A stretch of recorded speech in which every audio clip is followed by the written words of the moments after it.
அனைவருக்கும் வணக்கம். நான் உங்கள் குரு தங்கராஜன்.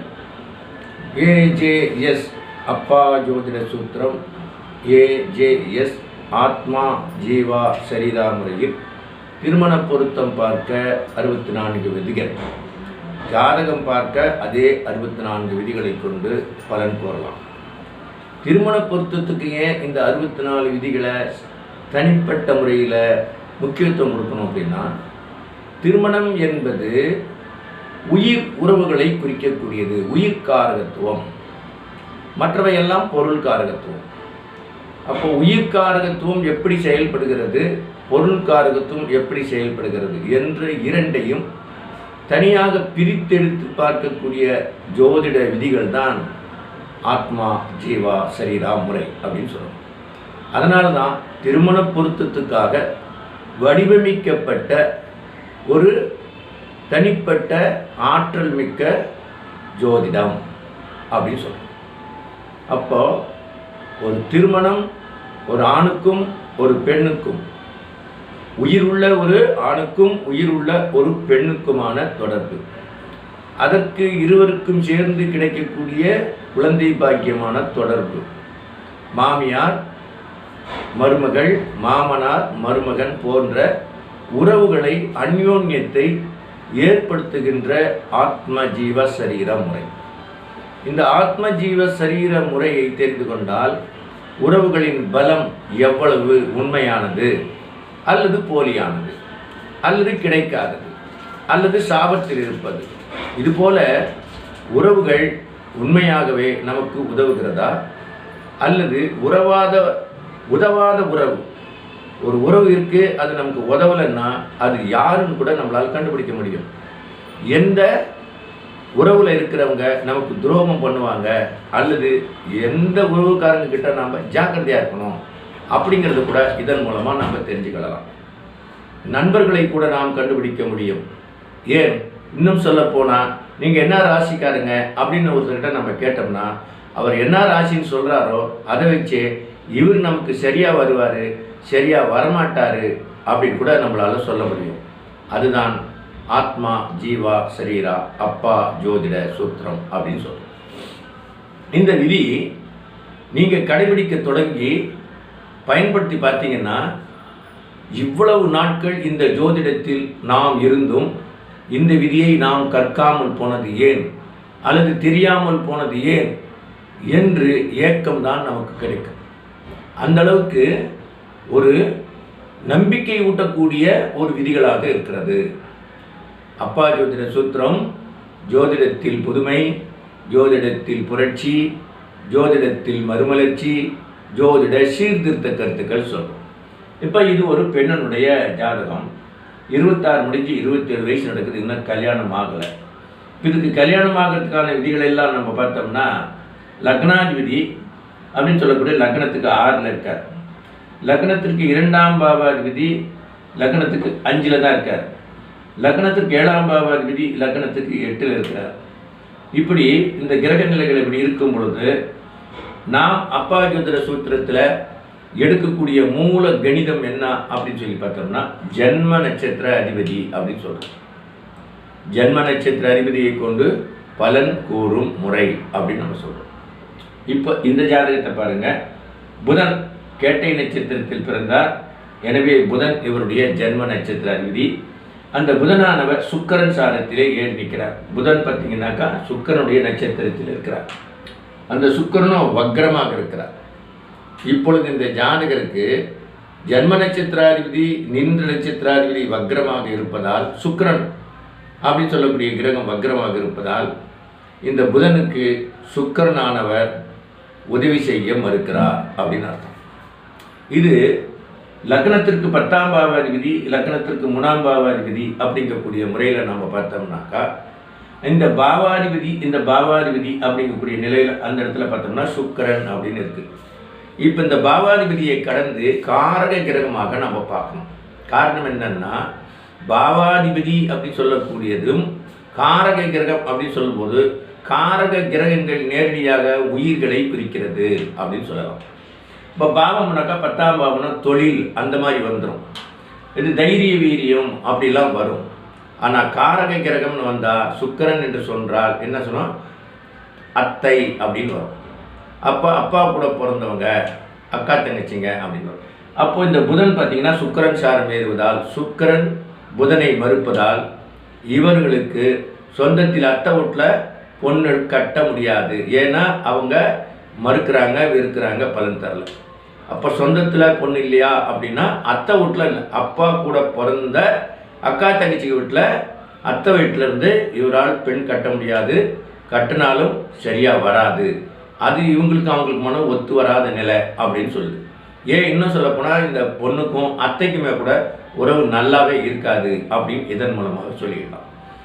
அது போக திருமணத்திற்கு தடை. இப்போ சுக்கிர திசை நடந்துக்கிட்டே இருக்குது. அப்போ தசாநாதனாகிய சுக்கிரன் திருமணத்திற்கு தடை செய்கிறார் அப்படின்னு. சரி, சுக்கிரன் அப்படின்னா இப்போ சுக்கிரனுடைய நட்சத்திரத்தில் பிறந்தவங்களை எடுக்கலாமான்னா, சுக்கிரன் சூரியன் சந்திரன் ஜீவன் இருக்கிறது, சரீரம் இல்லை. சுக்கிரனுடைய நட்சத்திரத்தில் அதுக்கு மீறி கல்யாணம் பண்ணனா, சொந்தத்தில் இல்லாமல் வேற யாராவது சுக்கிரனுடைய நட்சத்திரம் பரணி பூரம் புராடம் நட்சத்திரத்தில் பிறந்தவங்களை கல்யாணம் பண்ணனா ஜீவன் இருக்கிறது, சரீரம் இல்லை. அப்போது குழந்தை பாக்கியம் இல்லாமல் போகும், வம்சம் தழைக்காது. சுக்கிரனுக்கு அந்த விதி பொருந்தும், சூரியனுக்கு அந்த விதி பொருந்தும், அதனால் குழந்தை பாக்கியம் இல்லாமல் போகும். அதுக்கடுத்துதான் குரு இருக்கிறாரு, செவ்வாய் இருக்கிறார். இப்போ செவ்வாய் பார்த்தீங்கன்னா லக்னத்துக்கு 4 குடையவன், லக்னத்துக்கு 9 குடையவன், பாக்யாதிபதி. அவர் லக்னத்துக்கு 7ஆம் பாவத்திலே நின்றார். 9ஆம் பாவாதிபதி 7ஆம் பாவத்திலே நிற்கிறார் அப்படின்னு பார்க்கணும். 9ஆம் பாவாதிபதி பாக்யாதிபதி மற்றும் பாதகாதிபதி மற்றும் காதலை தருபவர் அப்படின்னு கூட சொல்லலாம். இப்போ இந்த கிரகம் என்ன பண்ணுது, இந்த காதலை தரக்கூடிய 9ஆம் பாவாதிபதி பாதகாதிபதி 7ஆம் பாவத்திலே நின்று சுயசாரம் பெற்றுக்கொண்டார். அவரோடு கூட பார்த்தீங்கன்னா குருவும் ஒன்றா சேர்ந்த 2 பேருமே செவ்வாயுடைய நட்சத்திரத்தில் 9ஆம் பாவாதிபதி சாரத்தில் குருவும் உட்காந்துருக்கார், 7ஆம் பாவத்தில் உட்காந்துருக்கிறார். இப்போ செவ்வாய் சுயசாரம் பெற்றுக்கொண்டார். செவ்வாய் சாரத்திலேயே குருவும் நின்று விட்டார். குரு யாரு, 5, 8 குடையவனாக இருக்கார். அப்போ 9ஆம் பாவாதிபதியாகிய பாதகாதிபதியுடன் அல்லது பாக்கியாதிபதியுடன் அவர் 7இல் நின்றார். அவருடன் அட்டமாதிபதி கூடினார். அப்போ என்ன நடக்குங்க, அப்பா 9ஆம் பாவம் என்பது தந்தை அப்படின்னு சொல்லக்கூடிய அந்த பாவாதிபதியோடு, 4ஆம் பாவாதிபதி சொல்லக்கூடிய தாய் அப்படின்னு சொல்லக்கூடிய அந்த பாவாதிபதியோடு காரக கிரகமாகிய செவ்வாய், சகோதர காரகமாகிய கிரகம் அப்படிங்கிறது சேர்ந்து அந்த இடத்துல அட்டமாதிபதியுடன் கூடி நிற்கக்கூடிய காரணத்தினால் தாயாராலும் தந்தையாராலும் சகோதரர்களாலும் இவருக்கு திருமணம் செய்து வைக்க முடியவில்லை, தடையாகிறது. காரணம், அட்டமாதிபதியுடன் கூடினான். இப்போ 5 குடையவன் 8 குடையவனாக இருக்கக்கூடிய குரு பகவான் 7ஆம் பாவத்திலே 9ஆம் பாவாதிபதியுடன் கூடும்போது காதல் அப்படின்னு சொல்லக்கூடியது அங்கே தோன்றுமா அப்படின்னா, காதல் தோன்றினாலும் கூட குரு அட்டமாதிபதியாக இருக்கக்கூடிய காரணத்தினால் அந்த காதல் நிலைப்பதில்லை. அது பயனற்ற காதலாக முடிகிறது. அட்டமாதிபதியுடன் சேர்க்கை பெற்றது. மேலும் 7ஆம் பாவாதிபதி 8இல் மறைந்து நிற்கிறார். 7ஆம் பாவத்தில் இன்ற கிரகத்திற்கு பலனை தரக்கூடிய செவ்வாய்க்கும் குருவுக்கும் பலன் தரக்கூடிய சனி பகவான், குருவுக்கும் சனிக்கும் இடையிலே மத்தியில் கேது இருப்பதால் இந்த சனி பகவான் இந்த செவ்வாய்க்கும் குருவுக்கும் உதவி செய்ய மாட்டார் அப்படிங்கிற விதியும் கிடக்கிறது.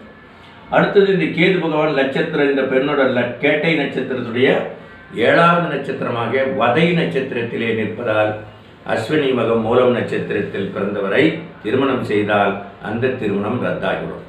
இங்கே 5, 8 குடையனுடன் சேர்ந்து இருப்பதால் அது திருமணத்தை தடை செய்யும். அப்படியே மீறி திருமணம் அப்படி செஞ்சாலும் அவர்களுக்குள் உறவு சரியாக இருக்காது.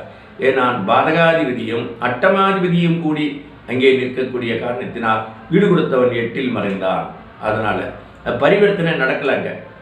ஏன்னா 7ஆம் பாவாதிபதி 8இலும் 8ஆம் பாவாதிபதி 7ஆம் பாவத்திலும் பரிவர்த்தனை பெற்றிருக்கிறதா இருந்தாலும் இந்த பரிவர்த்தனைக்கு இடையிலே இங்கே கேது இருப்பதால் அப்பா ஜோதிட சூத்திர விதிகள் இதை தான் முக்கியமாக உங்களுக்கு சொல்லுது. இதுபோல் பரிவர்த்தனைகளை மத்தியில் இருக்கக்கூடிய கிரகம் தடுக்குதுன்னா பொருளாதார ரீதியாக ஏற்படக்கூடிய பரிவர்த்தனையை அது தடுப்பதில்லை. ஆனால் உயிர்காரகத்துவத்தை அது தடுக்கிறது. அப்போ உயிர் பாவம் அப்படின்னு சொல்லக்கூடிய உயிர் காரகத்துவம் கெடுகிறது, பொருள் காரகத்துவம் கெடவில்லை. அப்போ ஒரு காரகத்துவம் கெடுது, ஒரு காரகத்துவம் கெடலை. ஒரே கிரகம்தான், அதே வேலையை தான் 2 பேரும் செய்கிறாங்க. ஆனால் ஒன்று வேலை செய்து ஒன்று வேலை செய்யலை. அப்போ கெட்டு போனது எது, பலன் கொடுக்கறது எது அப்படின்னா உயிர்காரகத்துவம் கெட்டுவிட்டது, பொருள்காரகத்துவம் கெடவில்லை அப்படின்னு பார்க்குறோம். அதெல்லாம் இந்த பரிவர்த்தனை நடக்கவும் இல்லை. அந்த விதியில் அப்போ இந்த கிரகம் எல்லாம் போச்சு. அப்போ அதுக்கு அடுத்ததாக சந்திரனும் நீச்சமாக சந்திரன் புதன் சாரம் ஏறினான், புதன் சுக்கிரன் சாரம் ஏறினான். இப்போ சந்திரன் புதன் சாரம்னா சந்திரன் ஏற்கனவே நீச்ச சந்திரன் புதன் சாரத்தில் ஏறி நிற்கிறாரு. லக்னத்துக்கு 12 கூடிய 4ஆம் பாவத்தில் சுகாதிபதி நின்று ஏறுறாரு. அந்த சுக்கிரன் வக்ரம் பெற்ற சந்திரன் சாரம் ஏறுவதால் சந்திரன் மறுத்து விடுகிறார். புதனை மறுக்கும் பொழுது சந்திரனையும் சேர்த்தே மறுத்து விடுகிறார். கடைசியாக இருக்கக்கூடியது ராகு ஒன்று தான் இருக்கு. இந்த ராகு கூட சுக்கிரன் சாரத்தில் ஏறி இந்த ராகுவை சுக்கிரன் மறுக்கிறார். அப்போ ராகுனுடைய நட்சத்திரத்தில் பிறந்தவர் கூட இங்கே கணவனாக வருவதற்கு தடையாகிறது அப்படின்னு இருக்கு. ஆனாலும் கூட எல்லா கதவுகளும் திறந்தாலும் ஏதேனும் ஒரு கதவு திறந்திருக்கும் என்று நமது மறைகளிலே கூறியிருக்கக்கூடிய விதிகளின்படி எல்லா கதவுகளும் சாத்தப்பட்டிருந்தாலும் ஏதேனும் ஒரு கதவு திறந்திருக்கும் என்ற விதி மனிதனுக்கானது. அந்த விதியின் பிரகாரம் இந்த ராகு பகவான் லக்னத்தில் இருப்பதால் இவர் வந்தால் லக்ன தொடர்பு கிடைக்கும். அதே சமயத்தில் இந்த ராகு பகவானுக்கும் இந்த புதனுக்குமான ஒரு தொடர்பு இருக்கிறது. ராகு பகவான் சுக்கிரனுடைய நட்சத்திரம் 2ஆம் பாதத்திலே நின்றார், புதன் சுக்கிரனுடைய நட்சத்திரத்திலே 3ஆம் பாதத்தில் நின்றார். எனவே ராகுவும் புதனும் ஒரே நட்சத்திர சாரத்தில் இருப்பதால் ராகுவுக்கும் புதனுக்கும் ஜென்ம நட்சத்திராதிபதிக்கும் இயற்கையாகவே ஒரு தொடர்பு இருக்கிறது, நட்சத்திர தொடர்பு இருக்கிறது. எனவே புதனுக்கு ராகு ஒரு வசியத்தை ஏற்படுத்துகிறார். எனவே ராகு வந்தால் இந்த ஜென்ம நட்சத்திராதிபதியோடு தொடர்பு இருக்கிறார். ஜென்ம நட்சத்திராதிபதி 2ஆம் பாவாதிபதி 11ஆம் பாவாதிபதி லக்னத்தில் இருக்கக்கூடிய ராகுவோடு தொடர்பு கொள்கிறார். எனவே 2ஆம் பாவ தொடர்பு, 11ஆம் பாவ தொடர்பு, 5ஆம் பாவ தொடர்பு மற்றும் லக்ன தொடர்பு ஆகிய தொடர்புகளை தருகிறார். திருமணத்திற்கு லக்ன தொடர்பு, 2ஆம் பாவ தொடர்பு மற்றும் 7 அல்லது 9 அல்லது 11ஆம் பாவம். இப்போ 2வது திருமண விதிகளுக்கு அப்படிலாம் வருது. அதனால் இங்கே ராகு இங்கே வந்துட்டாருன்னு சொன்னால் அவர் 2ஆம் மற்றும் 11ஆம் பாவ தொடர்போடு உள்ள வராரு. அப்போ புதன் அப்படிங்கிறவர் தான் ஜென்ம நட்சத்திர அதிபதியாக இருக்கிறார். எனவே ராகுவுக்கும் புதனுக்குமான ஒரு தொடர்பு அங்கே நன்றாக இருக்கிறது. ராகு வந்தால் இப்பொழுது ராகு திசையில் பிறந்தவருக்கு குரு திசையில் நடந்து கொண்டிருக்கும். எனவே குரு 7ஆம் பாவத்திலே 9ஆம் பாவ அதிபதியோடு சேர்க்கை பெற்று இருக்கக்கூடிய காரணத்தினாலே ராகு திசையில் பிறந்து குரு திசையில் நடப்பவர் வந்தால் இந்த பெண்ணுக்கு திருமணம் ஆகும். ஆனால் ஜென்ம நட்சத்திராதிபதி ராகு சுக்கிரன் சாரத்திலே ஏறி இருக்கிறார், புதனும் சுக்கிரன் சாரத்திலே ஏறி இருக்கிறார். ஆனால் ராகுவுக்கும் புதனுக்குமான ஒரு இன்லீகல் சொல்லுவாங்க, அதாவது மறைமுகமான ஒரு உறவு, ஒரு அன்பு, ஒரு பாசம். 2 பேரும் ஒரே நட்சத்திரத்தில் இருக்கிறதுனால அவர்களை பிரிக்க முடியாது என்று பொருள்.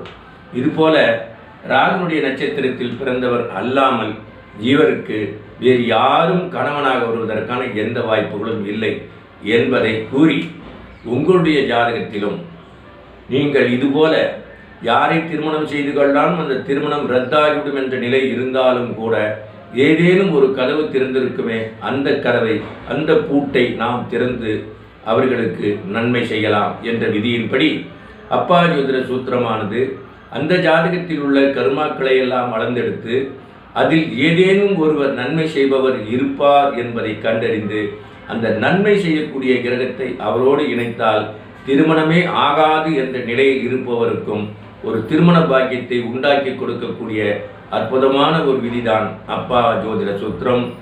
மீண்டும் சந்திப்போம். நன்றி, வணக்கம்.